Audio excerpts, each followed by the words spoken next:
we have to give it back to them. It belongs to them and we have to give it back to them. So then Sulaim, she says, Rumaisa, her name is Rumaisa, radiallahu anha. She says, Allah gave the child and He has taken it away. Inna lillahi wa inna ilayhi raji'un. We belong to Allah and we return back to Allah. Subhanallah, what kind of patience? Can any amongst us display this kind of sabr? This kind of patience? Subhanallah. Abu Talha, he goes to Prophet sallallahu alaihi wasallam and complains about, Sulaim. Look, she did not tell me what had happened. Rasulullah sallallahu alaihi wasallam, he inquires, did you both meet in the night? This night did you meet together? And he says in an affirmative, yes.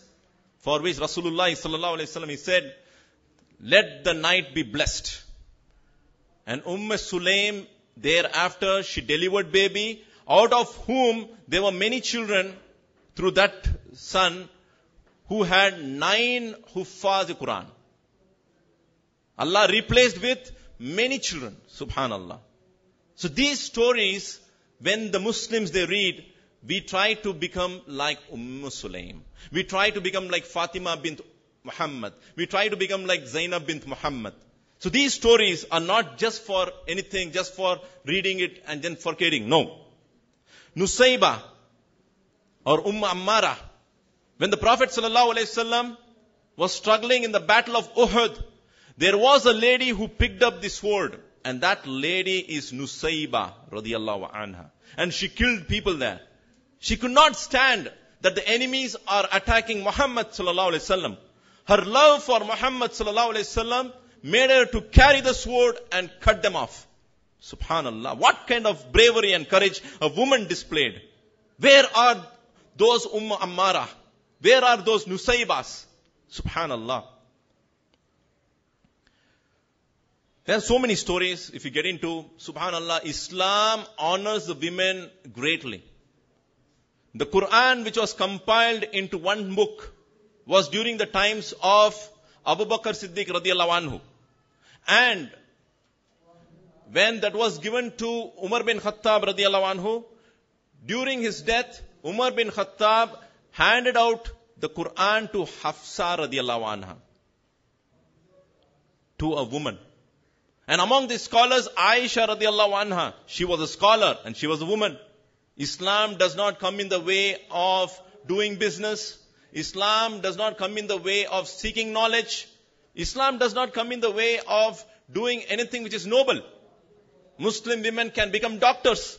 They can become engineers. They can become business women. Islam does not come in the way. But what Islam reminds them of is that they have a greater role to play. What is the greater role? To take care of the children. Nurture the children. The man is busy in earning his livelihood. But who is the one who has to take care of the children? The women. They teach them how to read the Quran. They teach them manners. They teach them how to speak truth all the time. There is this story of Sheikh Abdul Qadir Jilani, Rahimahullah. Many of them, they start worshipping or taking him as awliya or a wali. They go and seek his help. That is all wrong. But Sheikh Abdul Qadir Jilani, Rahimahullah, was a great scholar. In his childhood, his mother says to Sheikh Abdul Qadir Jilani, my dear son, you're going to seek knowledge. Never tell a lie. Never tell a lie. The son says, okay, my dear mother. And then she gives 40 gold coins and says, I am stitching it in the kilt. Don't show it to anybody. There's so much of robbery. Be careful. So Sheikh Abdul Qadir Jilani is going in the caravan. The dacoits, they come and surround. And everybody is taken the money from. And when the dacoits come to Sheikh Abdul Qadir Jilani, very little boy, like, give the money. I'm not able to search. I'm not able to find anything. Even after searching, do you have the money? So Sheikh Abdul Qadir Jilani says, yes, I have the money. The people are searching and they don't find. They take Sheikh Abdul Qadir Jilani to the leader. They say, this guy is saying that he's got money and gold coins, but we're not finding it. He's trying to fool us. The leader also says, do you have gold coins? He says, yes. Then he opens the kilt and shows, look at this, 40 gold coins. The leader is amazed. Why did you have to tell the truth? We were not able to find it. What made you to tell the truth? So Sheikh Abdul Qadir Jilani says, my mother, she advised me not to tell a lie. My mother, she said that I should speak truth all the time. Then immediately the dacoits, they all surrender, saying that we will follow you. We will come along with you. We are going to follow your teachings. This is how the mother used to nurture in those times. In today's times, what has happened? Even in Muslim homes, are the women reading the Quran? Question mark. Evening after Maghrib, what are they doing? They are sitting in front of the serials. They're watching the first day, first show. Who is in North India? It may be Bollywood. In Kerala, it may be some Malayalam movies.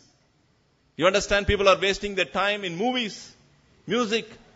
But if we are actually following the beautiful people of the past, then we would be a different kind of people. So there are many people whom we cannot talk about, like Asma bint Abu Bakr, radiyallahu anha, many great women of the past. So, Islam, if you see the Quran and the Ahadith, it shows a different picture of women. And most of the women today who are fighting for women's rights, they don't know about what Islam tells about women. They don't know the other side of the story, wherein the Quran and the Sunnah are giving rights for women. Women in India, we know of Mother Teresa, who have done great contribution. But Mother Teresa, she never got married. Why? A nun should not get married. But in Islam, what Islam gives as a solution is, you can dress up completely when you're going out. But in Islam, it is encouraged for one to get married and have children. That's the difference. Nuns don't get married. Muslim women get married. They can also have children. We know President of India in India, the past former President of India, Pratibha Patel, Srimati Pratibha Patel. People say, why is that women are not allowed to become rulers in Islam? The Prophet ﷺ, he said, that nation which takes a woman to be the leader will not prosper. That nation which takes a woman to be the leader will not prosper. You cannot have a woman as a leader. Some of you may say, where is equality? You are talking about equality and justice. We don't find it. Now I will try to say the wisdom. Women are encouraged to get married, isn't it? They are supposed to have children. Imagine the Amir, the President of India, comes with a little child and saying the child is crying. Two children, the children are crying and she has to address a meeting, the board meeting. And all of them are here. The children are crying and she has to feed the baby. And she has to turn this side and start feeding the baby. How will it be? Horrible, isn't it? She cannot manage. And people, they will have to waste their time. She has to make wudu and lead in the salah. How can she do wudu in front of men? She can't do that. And she cannot lead the salah also. The men has to lead the salah. Then women, during the times of their monthly periods, that is the menstrual cycle which they have in the monthly periods, people know that she becomes totally different. Her mental makeup changes. Some of them, they say she acts so vague and crazy. Why is that she is becoming like this? But that is how they are created. During the times of the menstrual periods, they act a little different. Imagine they have to give a ruling and they are very much troubled and they'll give a wrong ruling. So Allah subhanahu wa ta'ala knows how the women are created. They are of different nature. They are of different nature altogether. Men are of different nature. So in Islam, it is not encouraged for the women to become leaders or amirs. We know in today's time that some of them, they say in Olympics, mashallah ta'ala, Muslim women are participating. Recently, some of them, they are getting so much of happiness. They're very happy, mashallah ta'ala. With the hijab, they are going and participating in Olympics. But what kind of hijab? Total tight. Like as though you painted them. From head to toe, it is totally tight. This is not hijab. Hijab has got certain criteria to fulfill. It has to be loose, it should not be transparent, it should not be skin tight, it should not be of the people of opposite sex. So many conditions. If you put all the conditions, then these women who are running in front of other men, they are not fulfilling the conditions of hijab. So what we say, don't get moved by these kind of news. What they are trying to do is, they are wanting to the Muslim women to come onto the Olympics to run like those women. We must safeguard them from that. So that's the reason they try to say, we have PT Usha from India. Why? When they show PT Usha, they are saying women can be this. We say we want Aisha radiallahu anha. We want Ummer radiallahu anha. We want Zainab bint Muhammad radiallahu anha. We want these kind of women. Inshallah ta'ala. Today, if somebody is watching cricket, even if you're watching cricket, you cannot escape from zina of the eyes. It's very difficult. They have the cheerleaders who are merely wearing some clothes here and there. They're not wearing complete clothes. And they say in the name of sports, all these are fine. How can it be fine? The person who is comparing, she happened to be wearing very less clothes. And people are watching it. Now, as Muslims, we must look into the system. How the whole system is corrupting our minds. How this whole system is bringing a wrong image of women. What are we supposed to do? We have to go and give the right alternative. The right alternative should come in the media. It should be coming in the way that the women express about their religion. The Muslim women who are clad in burqa, they should come to the media and say, we as Muslims are like this, we have the rights and freedom and justice in Islam. This has to be said by the women. Inshallah ta'ala. In the West, it is considered to be freedom to walk naked. To walk naked, it is considered as freedom. Even in Oxford University, for the sake of raising charity funds, for the sake of helping the cancer patients, you know what they did? For one day, all the students, they went naked. All the students. In the university in Oxford, all the men and women, they're all walking naked. Along with their teachers. Do I have to stop?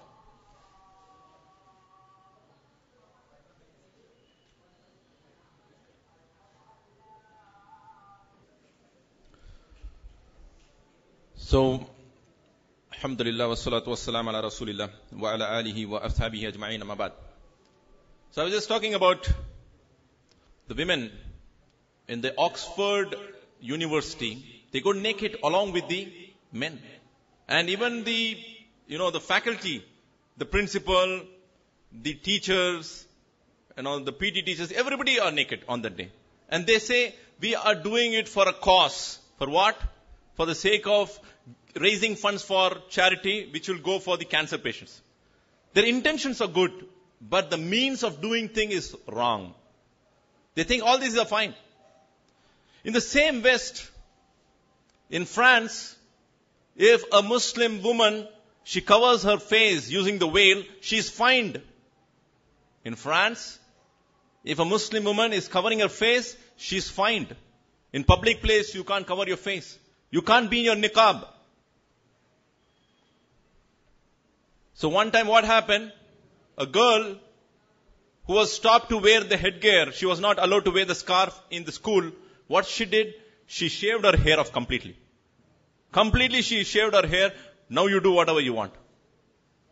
Islamically, women are not encouraged to shave their hair. But she did it just to show them a lesson. You are asking me not to wear a scarf? Now you see my bald head. You say that, going naked is freedom of expression, and you're fining the people. At the same time, you're fining the women who want to cover themselves. Freedom to go nude, but no freedom to cover yourselves? What kind of double standards this is? The West, They must try to understand, are they really talking about freedom of expression or not? In one hand, they say, there is freedom for anybody to do whatever they want, provided they don't harm the other person. And therefore they say, if somebody is going nude, that is freedom. But if somebody is covering out of her own will, why are you coming in their freedom? We must ask the West this kind of questions. In France, to go nude is okay. Even the first lady, Carla Bruni, who happens to be the wife of Nicolas Sarkozy. Nicolas Sarkozy was really offended when his wife's picture, nude picture, was sold for $91,000. $91,000. The first lady's picture is sold in the market and it is being printed. What kind of situation? And this lady, Carla Bruni, comes, the President of India is welcoming her. She's coming, the Prime Minister's family is taking care of her. And when a Muslim woman is walking on the street and she is condemned for no reason. Why? The standards are changing. The standards are changing, but they will learn a lesson. They will learn a lesson. Allah has made the system in such a way that they will actually pay the price. Like for example, 6 men, they raped a girl who was passing in the night. Yesterday also I said that. Who is to be blamed? The whole system. Women are not wearing properly. Women are going without mahram in the night. And that lady, she happened to have a date with somebody who is not close relative. And the people who are drunk, they raped her. And she died. Who is to be blamed? Your system. You are inviting Carla Bruni to your place and you're greeting the one who is posing for a nude picture and you're honoring her. And you're saying that this is a part of life. You say in the name of art and culture, everything is fine. Come on, you need to put a limit for everything. And because of your lifestyle, that girl was raped. And we say, why don't you look into the Islamic alternative? Islamic alternative will uplift the image of the women. Women are looked at women. Women are looked as women. They are not looked as commodities or objects. They are not looked as materials for fun. You'll be amazed. In the Western countries, just like how we have shopping mall, just like how we have some, showrooms, there are showrooms for women to just stand and wait to get selected, saying that we would want to take this woman for 2 days or 3 days. Subhanallah. And you are saying, you are pointing the finger at Muslims? You are pointing the finger at the Islamic law? Shame on you. So we say to the Western world, they have to study Islam if they want to know what is real liberation. In Islam, there are so many beautiful things. Inshallah ta'ala, we will try to cover it in the Q&A without taking much time. I will just brush and go to the rights of the women. Islam says that Ar-Rijalu Kawwamuna ala Nisa. Men are authority over the women. So one may not think that authority, I can beat her up however I want. No. You don't have, when you say authority, it means responsibility. Authority comes with responsibility, not just saying that I am the man, I can beat her up. No. Islam gives the right to cover herself and maintain her honor and chastity. Islam gives the right to inherit from the property, from the husband, from the son, from the father, from the brother also. Islam gives the right to take the mahar, the dower gift. In Islamic culture, the man gives the gift to the woman before getting married.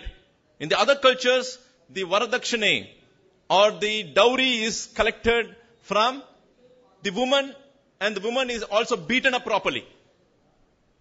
It is said in 1 year alone in India, it is recorded that 8,000 dowry related deaths have taken place.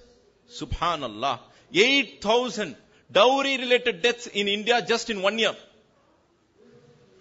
We hear of stove bursting out. Why only the stove burst? When only a woman is there, why can't the husband get killed there? So they are killing the women. In Islam, the woman is given the right to choose her husband without the consent of the woman, the marriage is void. In Islam, the woman is given the permission to take khula. She can also go for divorce. In Islam, the age of marriage, in Islam, the age of marriage is when a person gets matured. The moment a person gets matured, she or he is fit for marriage. Islam is against female feticide and female infanticide. When a person came to Prophet Muhammad sallallahu alaihi wasallam and said, who amongst the people are entitled for the maximum companionship amongst the people? For which the Prophet sallallahu alaihi wasallam said, your mother. Then again the person said, who is next? For which the Prophet sallallahu alaihi wasallam said, your mother. The third time, the same question, the Prophet said, your mother. And the fourth time, the Prophet said, your father. So as a mother, a woman has got a great status. We talk about the Western world talking about rights. We want to ask, what is the case of Dr. Afia Siddiqui, who was just kept in the cell and she was being raped beyond imagination and she is dying for life now. She has become a cancer patient. In Iraq and Afghanistan, in elsewhere, Muslim women were raped. Who is going to give the justice now? And you say in one hand that you want to liberate the women. On the other hand, you are actually conducting all these crimes and atrocities. What kind of law are they following? So we say that in Islam, as Allah subhanahu wa ta'ala has said in Surah Al-Imran, chapter number 3, verse number 195, Surah An-Nisa, chapter number 4, verse number 124, Surah An-Nahl, chapter number 16, verse number 97, Allah subhanahu wa ta'ala says, be it men or women, if they are doing good and if they have iman, then they will enter Jannah. Islam does not say only the men will go to Jannah. It gives rights for the women also to practice the religion, preach their religion. Inshallah ta'ala, the women also can go to the masjids and offer salah, provided there is seclusion, there is some sort of proper decorum of conduct, then women can go to the masjid also. So with this, I pray to Allah subhanahu wa ta'ala that Allah makes us the people who can be the torch bearers of this great message of Islam and take it to the world, inshallah ta'ala, so that the world would understand that Islam is the beautiful alternative for the current system. Islam is not only the beautiful alternative, it is the only alternative that is available on the face of the earth. So it is the responsibilities of us, which includes me, which includes the ulama, which includes the men here, and which includes the women there. Every one of us, we have a noble task of taking this message across the globe. For people to appreciate that Islam is the only solution and they can come to follow this system. Wa akhiru dawana anil hamdulillahi rabbil alamin.